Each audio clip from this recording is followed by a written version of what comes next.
Hi, Nirmala Hosamane ಕಿಚನ್ಗೆ ಸ್ವಾಗತ. ಪಪ್ಪಾಯಿ fruit juice ಮಾಡಬೇಕಂತ ಮಾಡಿದ್ದೀನಿ ಇವತ್ತು. ಪಪ್ಪಾಯಿ ಫ್ರೂಟ್ ಜ್ಯೂಸಿಗೆ ಏನೇನು ಬೇಕು ಸಾಮಗ್ರಿಗಳು ಅನ್ನೋದು ಹೇಳ್ತೀನಿ. ಇದು ಪಪ್ಪಾಯಿ, ಒಂದು ಪಪ್ಪಾಯಿ ಹಣ್ಣು ಹೆಂಚೆ ಕಟ್ ಮಾಡಿ ಒಂದು ಬೌಲ್ ತುಂಬ ಇಟ್ಕೊಂಡೀನಿ. ಅದಕ್ಕೆ ಒಂದು ಸ್ವಲ್ಪ ತುಪ್ಪ, ಈ ಚಮಚೆಲೆ ಒಂದು 4 ಚಮಚೆ ಸಕ್ಕರೆ ಇಟ್ಕೊಂಡೀನಿ. ಮತ್ತು ಇದು ಪಪ್ಪಾಯಿನೂ ಸ್ವಲ್ಪ ಸಣ್ಣಗೆ ಚೂರು ಮಾಡಿ ಇಟ್ಕೊಂಡೀನಿ. ಮತ್ತು ಇದು ಏನಂತಾರೆ ಆ್ಯಪಲನ್ನು ಸಣ್ಣಗೆ ಹೆಂಚಿ ಮಾಡಿ ಇಟ್ಕೊಂಡೀನಿ. ಇದು ಏನಂತಾರೆ ಫೇರ್ ಅಂತಾರಲ್ಲ, ಹಿಂಗೆ ಹಣ್ಣು ಇರ್ತದಲ್ಲ, ಇದನ್ನು ಅರ್ಧ ಹೆಂಚೆ ಕಟ್ ಮಾಡಿ ಇಟ್ಕೊಂಡೀನಿ. ಇದು ಬಾಳೆಹಣ್ಣು. ಮತ್ತು ಮಾಡೋ ವಿಧಾನ ಹೇಳ್ತೀನಿ ನೋಡಿ. ಮಿಕ್ಸರ್ ಜಾರ್ ಇಟ್ಕೊಂಡೀನಿ. ಅದರಾಗ ಇಷ್ಟು ಪಪ್ಪಾಯಿ ಹಾಕೀನಿ. ಮತ್ತು ಈ ಸಕ್ಕರೆ ಏನು ಇಟ್ಕೊಂಡೇನಿಲ್ಲ, ಸಕ್ಕರೆನೂ ಹಾಕತ್ತೀನಿ. ಮತ್ತು ಒಂದು ಅರ್ಧ ಗ್ಲಾಸ್ ನೀರು ಹಾಕೀನಿ. ಇದು ಮಿಕ್ಸರ್ ಮಾಡಿ ನಿಮಗೆ ತೋರಿಸ್ತೀನಿ ನೋಡಿ.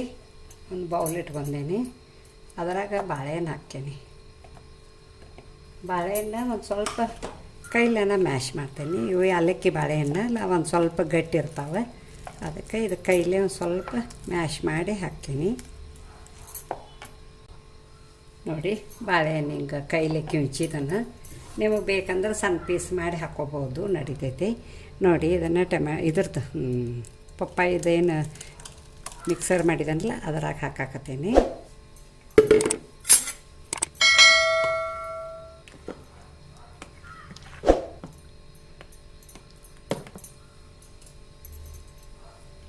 ಈಗ ಇದು ಆ್ಯಪಲ್ ಸಣ್ಣಗೆ ಕಟ್ ಮಾಡ್ಕೊಂಡೆಲ್ಲ ಹಾಕತ್ತೀನಿ.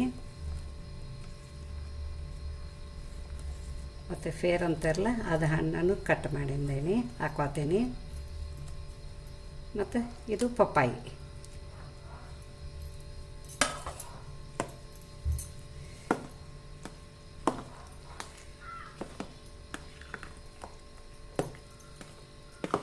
ಮಧ್ಯಾಹ್ನ ಬಿಸಿಲಾಗ ಊಟ ಆದ ಕೂಡಲೇ ಟಿ ವಿ ನೋಡ್ಕೊತ ತಿನ್ಕೊತ ಕುಂದಿರ್ಬೋದು ನೀವು.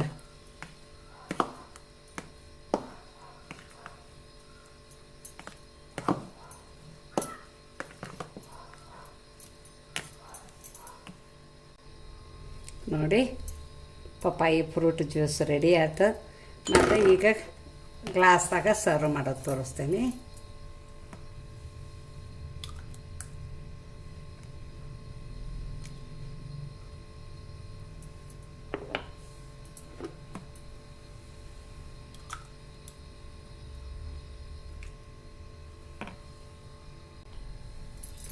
ನೋಡಿ. ಒಂದೆರಡು ಐಸ್ ಕ್ಯೂಬ್ ಹಾಕ್ತೀನಿ.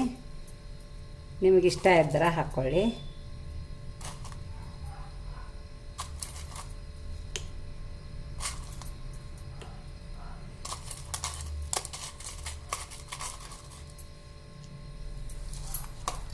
ನೋಡಿ, ರೆಡಿ ಆಯ್ತು ಪಪ್ಪಾಯಿ ಫ್ರೂಟ್ ಜ್ಯೂಸ್. ಈ ಪಪ್ಪಾಯಿ ಫ್ರೂಟ್ ಜ್ಯೂಸಿಗೆ ನನಗೊಂದು ಲೈಕ್ ಕೊಡಿ, ಶೇರ್ ಮಾಡಿ, ಕಮೆಂಟ್ ಕೊಡಿ, ಸಬ್ಸ್ಕ್ರೈಬರ್ ಮಾಡಿ, ಹಾಗೆ ಪಕ್ಕದಲ್ಲಿ ಬೆಲ್ ಐಕಾನ್ ಮಾಡಿ. Thank you.